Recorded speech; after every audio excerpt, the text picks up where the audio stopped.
చేసుకోవాలి. కొంతమంది పాపిడిలో సింధూరాన్ని తప్పకుండా ధరిస్తుంటారు. ఇది కూడా మనం నార్త్ లో చూస్తూ ఉంటాం. చాలా అంటే ఇక్కడి నుంచి అంతవరకు అవునండి. దేనికి సంకేతం? అది లక్ష్మీదేవికి సంకేతము, సౌభాగ్యానికి సంకేతము.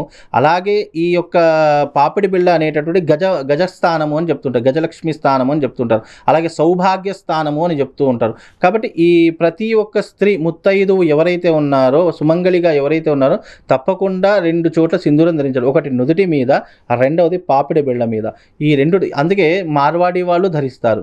మహారాష్ట్రకు వెళితే వాళ్ళు దాదాపుగా పాపిడి బిళ్ళ అక్కడ వరకు సింధూరం పెడుతూ ఉంటారు.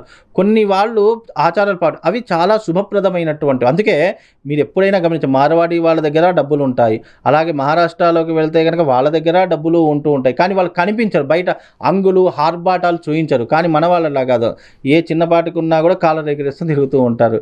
అది ఏదేమైనప్పటికీ కూడా కుంకుమ అనేటటువంటిది ప్రతి ఒక్క స్త్రీ ముత్తైదు వివాహం అయ్యిందంటే నుదిటికి పాపిడి బిళ్ళకు తప్పకుండా సింధూరం ధరించాలి.